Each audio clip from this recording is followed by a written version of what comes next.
All right, everybody. We're back live here, Sea Island Morning Show.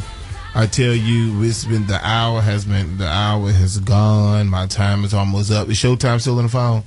Showtime, listen, go ahead and finish that comment. My time is almost up. Talk to me. Okay, real quick. The second thing was about, I think it's putting a client under a lot of pressure saying they should speak up. Let's say it was a person who's not outspoken. Let's say it was a person who's shy, who have you. They are trusting us as professionals to know what we're doing, bottom line. Now, if it's a person... Showtime. Yes. Okay, but this is... early. No, but listen to me. Don't you feel that a lot of times customers sit in the chair and they put their trust in you. They don't say anything, but sometimes the problem happens because they didn't say anything. Okay, great. And that's true. But we as professionals, we are eyes for each other. If I see I do both women and men hair, and if I see a younger stylist or somebody who may not be conscious that they have a rat tail comb in their hair and they trying to detangle this client's hair, me as a professional, I see it, I observe it. I'm going to come over to them and say, listen, this would be a more appropriate comb. Use this hair. Because I'll see it. A client won't speak. They may just, like you say, just go through the torch or what have you and get up and say, well. But don't you feel that the clients still have an obligation to open their mouth and say something? I think part of the problem is clients, what happens is they do not say anything to us. Now, you have to remember now, MD used to be the receptionist over at the barber salon. And when clients come in, and he asks, are they new? And they say yes. And he say, well, why did you leave the, where have you been previously?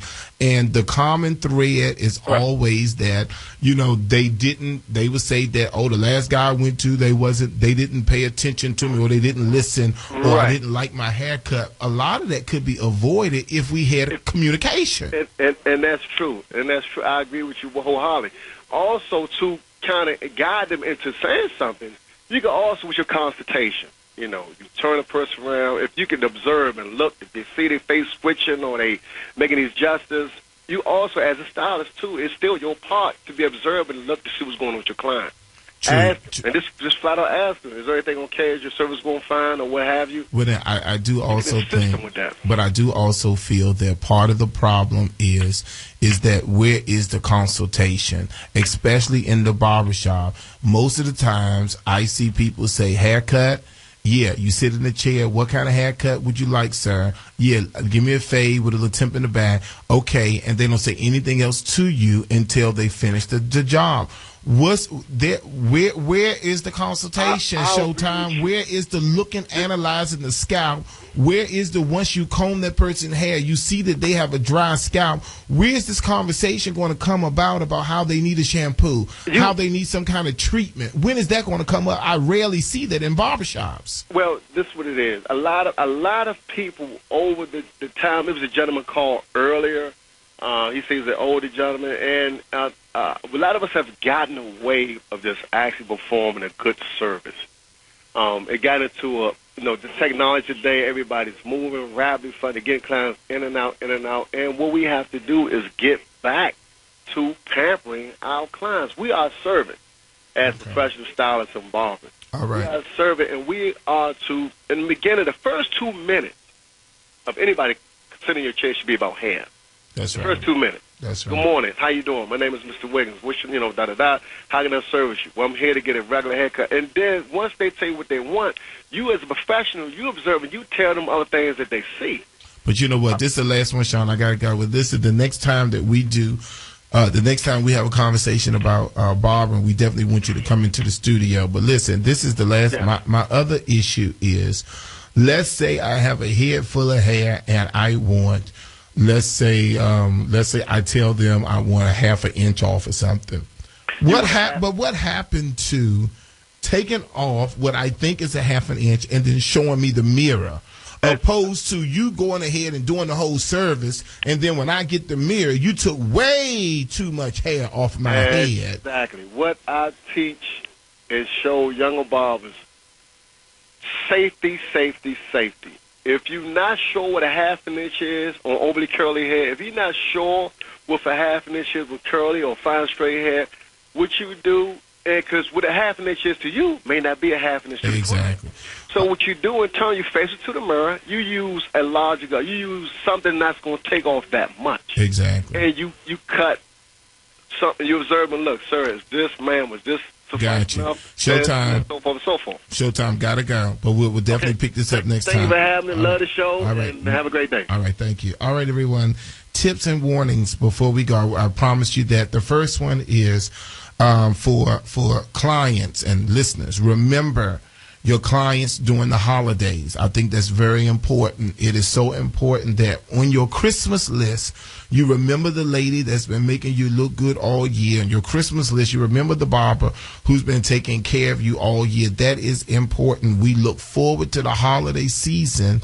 Many times you may have very little during the year, but then at Christmas time, even if it's not money, if it's a nice little gift. I can remember back in the days when I was doing hair, and Christmas time at the Bennett family, I had more gifts than everyone. Why? Because I had gifts from the clients. The second thing is, and Showtime mentioned that earlier, he almost gave away one of my tips, and that was the best gift you can ever give clients is the gift of referrals.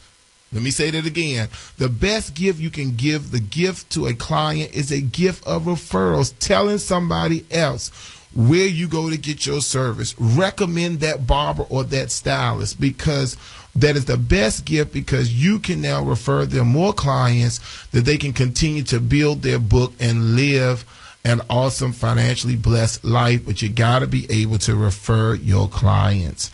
My last tip and warning, this is more of a warning, and that is to all of my listeners, you must respect the trade. Do not come into the barbershop or to the salon and expect to act any kind of way, do any kind of things in there, make the place look and become unprofessional. What a lot of times, what I think is important, Alonzo, and listen to this is a good one. What I think is important is a lot of times, it's not the barber. It's the clients. A lot of time you come into the shop cussing and carrying on. You come into the shop with your confusion. You come into the shop talking about what happened. You come into the shop being loud. I had a lady who came into the school. This was last week, and it was her birthday.